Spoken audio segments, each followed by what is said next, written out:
Let that sink in too. Wow. Hello my friends, welcome back to the channel. I'm so excited for today's video because we have one of the greatest vocal ensembles in the world with one of the greatest choral pieces in the world. Oh, it's a match made in heaven. And the ensemble we're talking about, of course, is Voces 8, one of the greatest vocal ensembles in the world. If you haven't seen my other Voces 8 videos, I highly recommend. I'll put them in the description below. But as an ensemble, they work really hard. They're extremely talented and the attention to detail is otherworldly. And the piece they are going to be singing today and we're going to be analyzing is Ubi Caritas by Ola Yelo. And no, it's not Ola Galelo or Ola Jelo, it's Ola Yelo. Ola Yelo is a Norwegian pianist and composer, and I actually had the opportunity to work with him when I was in university. The university had a number of choirs, and we learned some of his music, and what he did was he came to Toronto, and he worked with us and gave us notes on the choral parts, and what he did was he improvised the piano accompaniment. One of his greatest skills as a musician is his ability to improvise on the piano, which was really interesting because every time we performed it or every time we practiced it, there was a fresh new spin on it. I think we'll find with this performance by Voces 8 that there is a freedom and spontaneity with Ubi Caritas. And thank you very much to my patrons on Patreon and my subscribers on YouTube who are sponsoring this video. If you want to support me on Patreon, the link is in the description. If you want to subscribe on Instagram, head over to my Instagram, @Nick Higgs, the singer.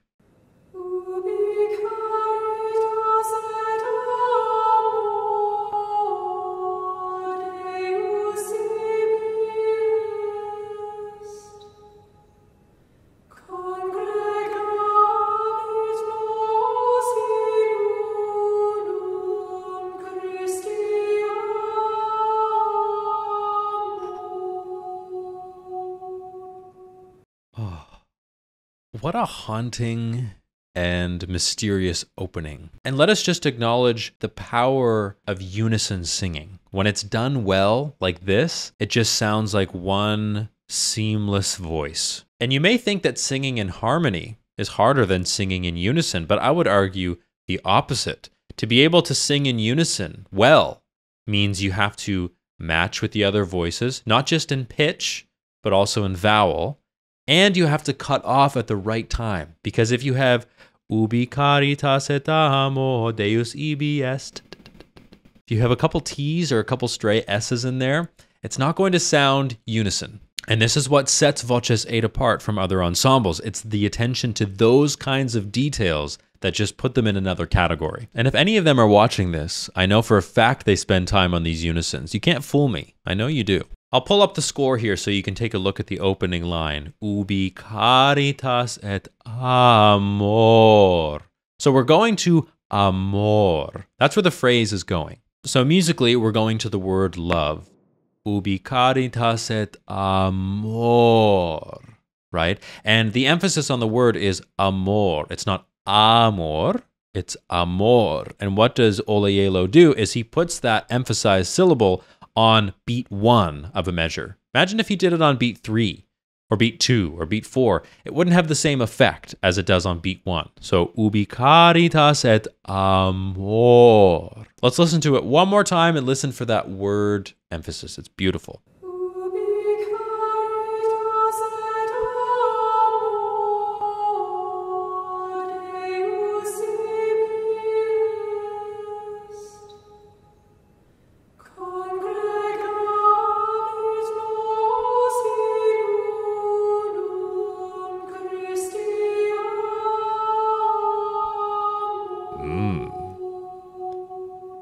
So we get another emphasis on the word amor. Again, this time it's elongated. So instead of amor, it's Christi amor. Yeah. And why do we lengthen the second amor? It's because now it's love of Christ. Christi amor. So it's not just love, it's Christ's love, which is infinitely better.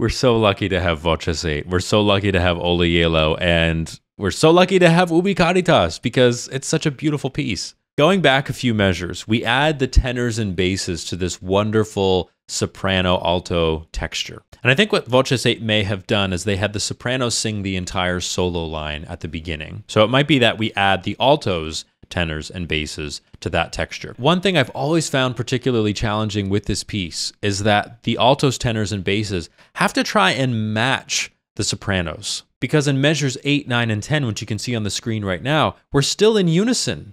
There's no harmony yet, but we have to sing with the sopranos and not sound like we're coming in really aggressively. I don't know why I have this image in my head. It's probably because I'm a voice teacher and I have all these weird metaphors and images. But imagine a school of fish going down a stream, and you're holding a fish out of the water, and you put it into the stream. It just sort of merges into the water and then joins the rest of the fish. And that's what the altos, tenors, and basses have to do. They can't come in too aggressively or it'll sound mismatched, and we don't want that. Let's see how well this Voces 8 school of fish can match up with each other. Okay, here's the fish, and then we join. Ubi Caritas et amor Deus ibi est. Congregavit nos in unum Christi amor.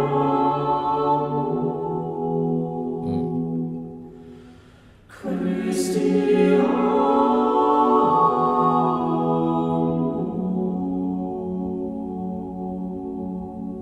Yeah. So we really flip-flop between unison and harmony, and then back to unison, and then back to harmony. As I said, singing in unison, it's not easy. When we sing in harmony, sometimes we can get away with having slightly mismatched vowels, or maybe even cutoffs are slightly different. But when it's in unison, you can't hide anywhere. Let's look at this final vowel on Christi amor. So the word is amor, but what Voces 8 is doing is they're really giving me an U vowel, Christi amor. So they're not doing amour, but they're doing a very closed O on amor, amor. So their lips are actually in an U position, but their mouth is in an O position. And I'm sure that's something they've discussed so they all match. Voces 8 has done plenty of recordings, and whenever you record choral music, you really have to be on the same page. It's slightly different when you're doing a concert because the acoustic of the space obviously is affecting the sound, but also when there are people in the seats, that completely changes the acoustics. So when you have microphones pointing in at you, you have to be 100% on the same page.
I forgot how good this song is and how good this choir is.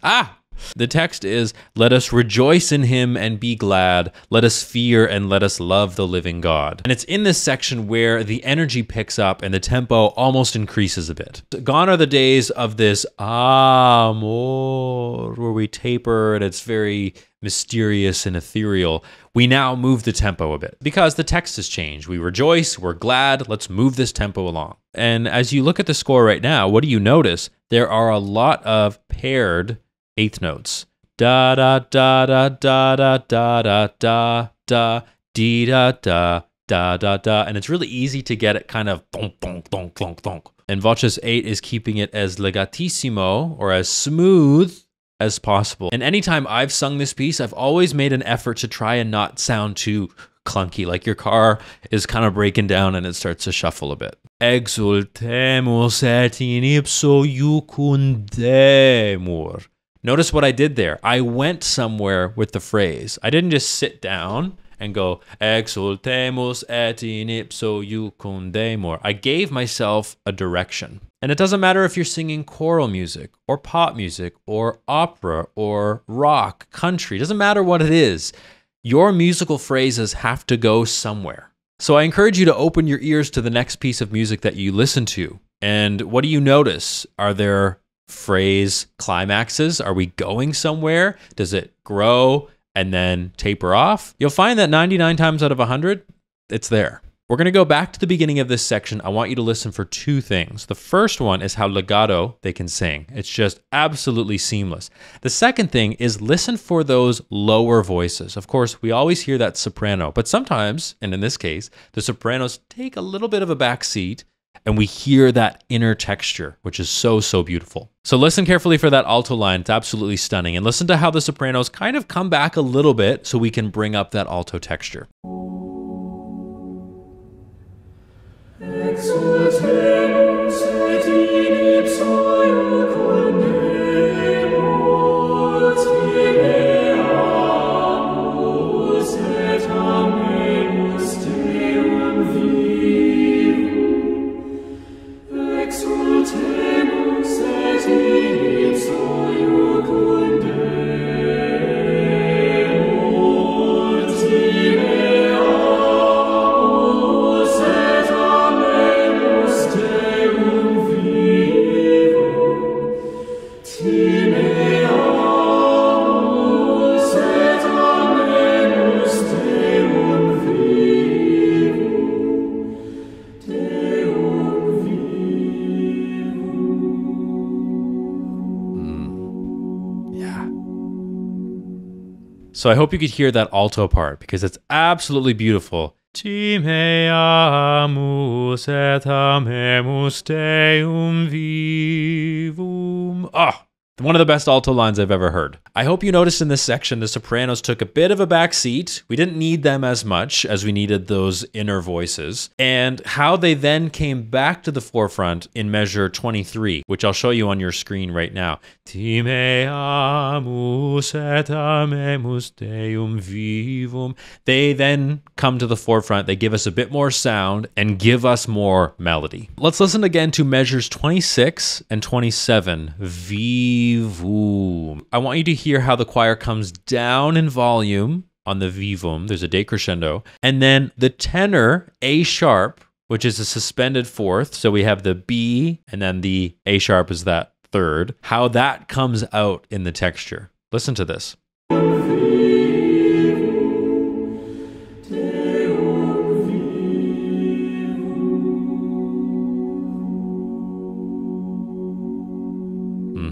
So the sopranos, altos, basses get out of the way to allow our friendly neighborhood tenors to sing that beautiful A sharp.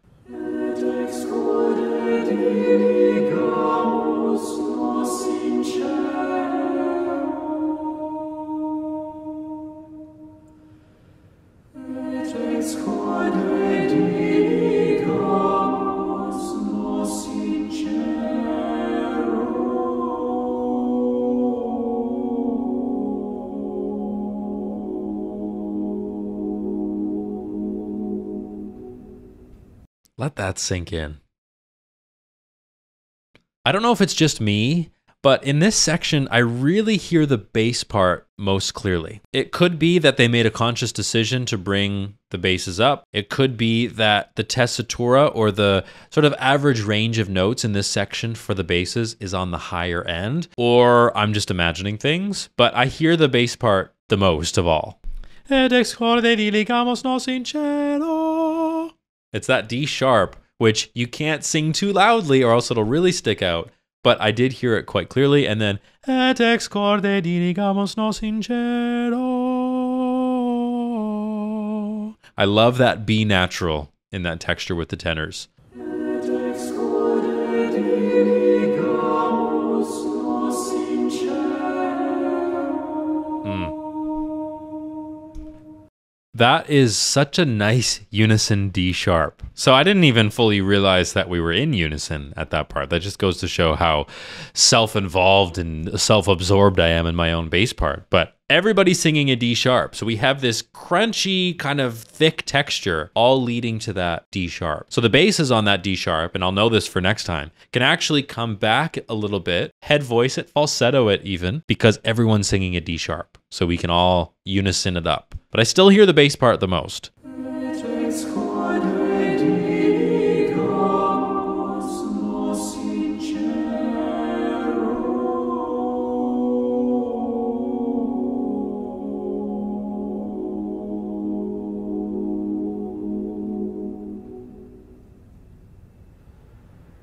Ubi Caritas et amor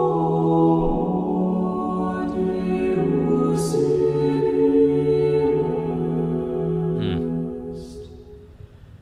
Congregavit nos in unum Christi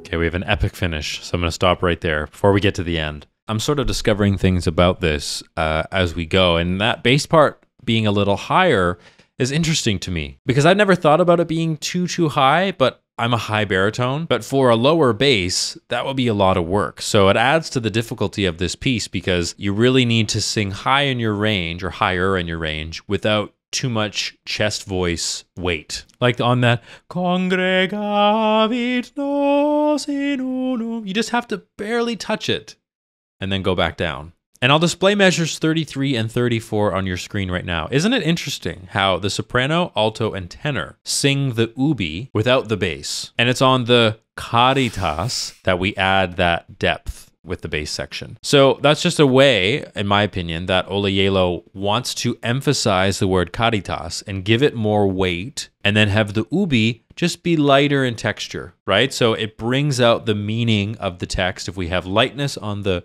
ubi, and then caritas has a little bit more oomph to it. Because caritas is charity and amor is love. Ubi is not really an important word. So it's an interesting compositional technique to have it pretty thin on an unimportant word and then have the basses come in, which are the most important voice type, let's be real, just kidding. But to have caritas have a bit more weight, they bring the basses in. Simple, but effective.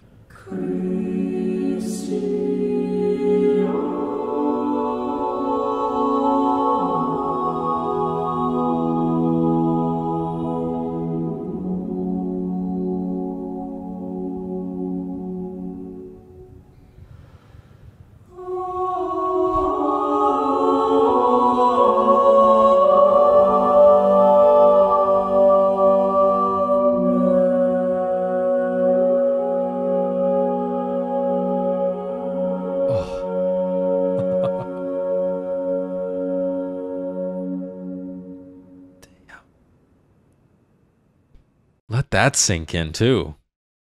Wow.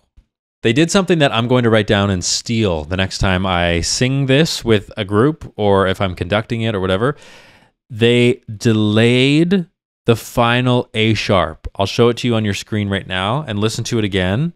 But listen to how the altos, those sneaky little altos, delayed that A sharp to give us that delayed gratification. And if Voces 8 thought that I wouldn't notice that, you're wrong. I did notice it. Listen to this. Oh!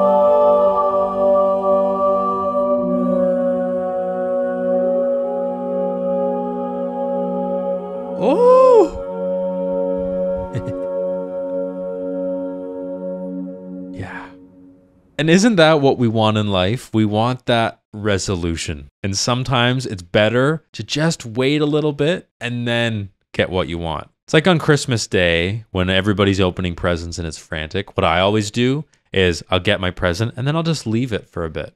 I'll just wait because I don't want it all to end at once. So I just leave it, I wait, and then I open it a few minutes later. And that's what the altos did with that lovely A sharp. It was delicious. I want to turn your attention to measure 40. We have this measure of 2/4 where we have 2 quarter notes. And I will tell you, if you're singing this if you are directing this, if you're learning this, I don't care what it is, circle measure 40. Please circle measure 40, because if anybody's going to mess up, it's going to be there. Because what you expect to do is go, congregavit nos in unum Christi amor, Christi a. You want to make those quarter notes eighth notes. That will be wrong, and nothing will ruin the moment more than turning those into eighth notes. So circle them, put a star by them, highlight them, put a sticker on them. I don't care what it is. Just know that that measure exists and it's coming.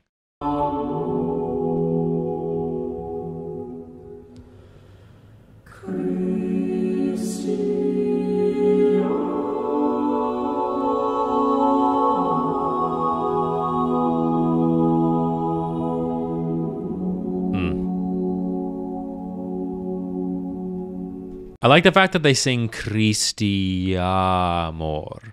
It's not really an aggressive y sound, but it just connects it a little more. If it were German, Latin, or something, then maybe we would do Christi amor and just have a bit of a glottal on that amor. But I like the Christi amor. I like that a lot. If you can see measure 41, 42, 43, the tenors start, then the basses join them. So once again, we have that fish image, right? Where you kind of go into the stream and match up with everybody else. Amen. You have to match, right?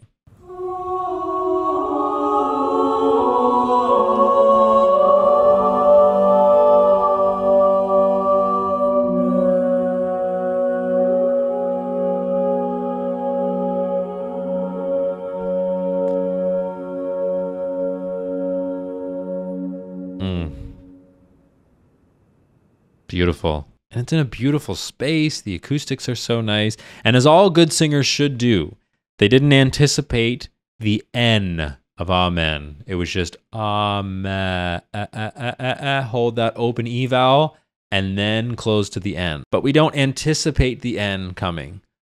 Amen. We don't close too early because that muddies up the word and it's not so great.